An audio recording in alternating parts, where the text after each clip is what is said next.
History isn't just about kings and kingdoms, it's also about money. Money has been the hidden force driving civilizations, funding wars, building cities, and creating new opportunities. From ancient times to the digital age, money has always been at the center of big changes. And today we're seeing a huge change that will go down in the history of global finance. A new chapter is beginning, marking a shift in power in the tech and entertainment industries. The biggest company purchase ever, using borrowed money or an LBO, is happening right now. ElectronicArts, a digital giant that has shaped the gaming industry for decades, is now the target of a new financial empire hungry for global influence. An LBO, or leveraged buyout, is when investors buy a company by using a lot of borrowed money. They're making a big bet, hoping that future profits will cover the debt they took on. The company's own assets are used as collateral, as if the company is betting on its own strength and value to survive and grow. Imagine it like buying a fancy house with a giant bank loan, hoping that the house will make enough money to pay the monthly payments and even give you more profit in the future. This deal is much bigger than the previous record, even bigger than the legendary purchase of RJR Nabisco in the 1980s, which was once thought impossible to beat. But this isn't just about big numbers. It's about incredible complexity, a global reach involving many countries, and new powers now playing on the main stage.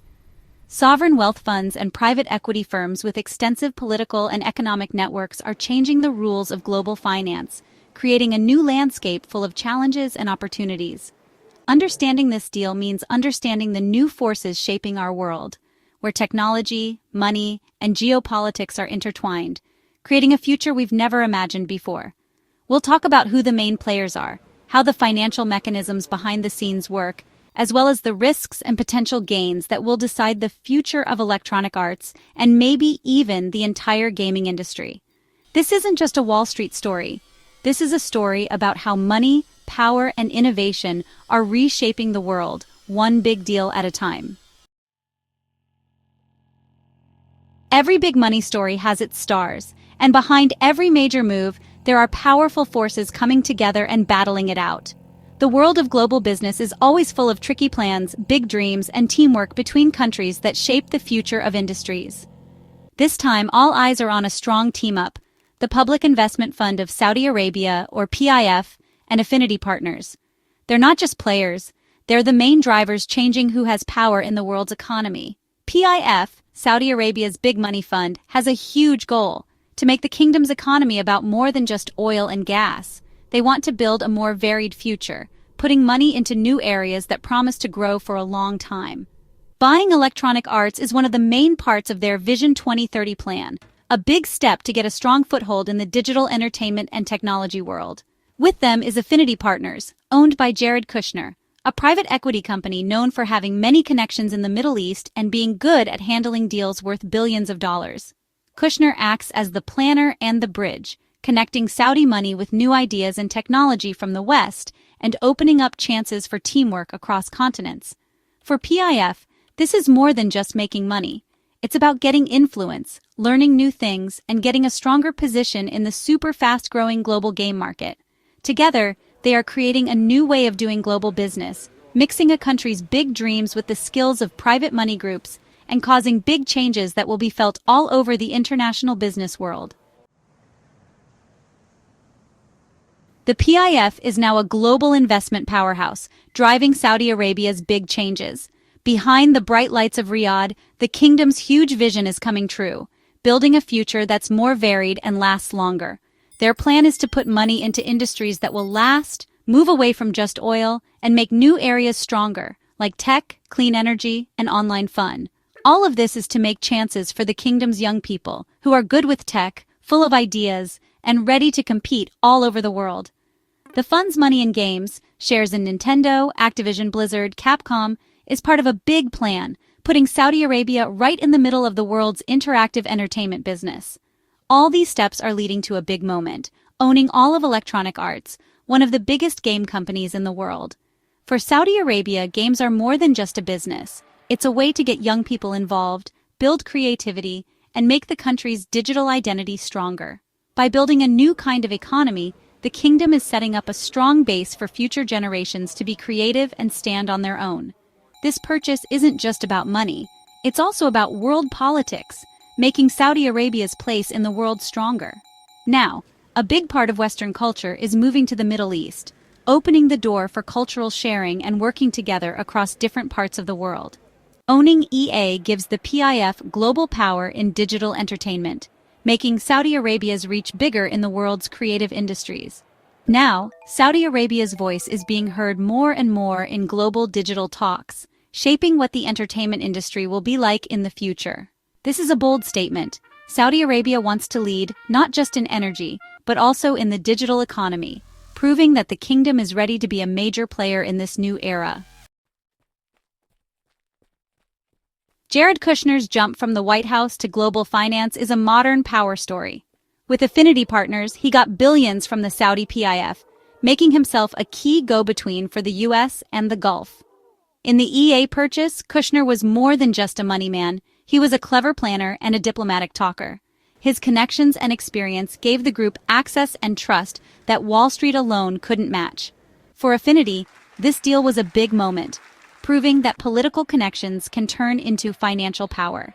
This is a new trend. Former political figures using their influence to build investment empires. The EA deal blurs the lines between diplomacy and deal-making like never before. The purchase of EA was huge, a whopping $150 billion. That's more than the GDP of many countries. The group buying it didn't pay all cash. They put in about $50 billion with the rest, $100 billion, paid for with borrowed money. This debt will be on EA's books, not the investors, and the world's biggest banks will be in charge of it. From day one, EA will be under a lot of pressure to make enough money to pay off this huge debt. Every business decision will be checked to see how it affects the money coming in and going out. The company's future will depend on if it can meet these money promises. The stakes are super high. Winning means big profits, but losing could mean the end of EA. This is high-stakes finance at its most extreme. Loading EA with $100 billion in debt is a huge gamble. The debt structure is complex. Senior loans, junk bonds, all designed to attract global investors. EA's new priority is making money, above all else. Get ready for cost cuts, studio mergers, and a focus on proven successful franchises like EA Sports FC and Apex Legends. Live service models will rule, but aggressive money-making could upset players and hurt the brand. The bet is that EA's steady cash flow will cover the debt, but the game industry is unstable and relies heavily on big hits. A few failures or a change in player tastes could mean disaster. The new owners are walking a very thin financial tightrope. Why take such a big risk for EA? Because it's more than just a game company, it's a digital empire. EA's franchises, FIFA, Madden, The Sims, Apex Legends, are global brands with loyal communities and predictable earnings. Its direct-to-consumer platform gives it data, distribution, and control that's hard to beat.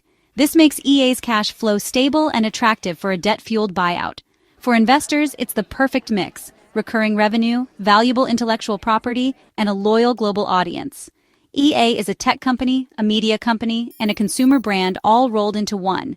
That's why it's the ultimate LBO target.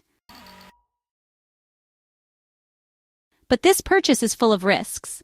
The debt load is unforgiving. Any downturn, delay, or market change could trigger a crisis.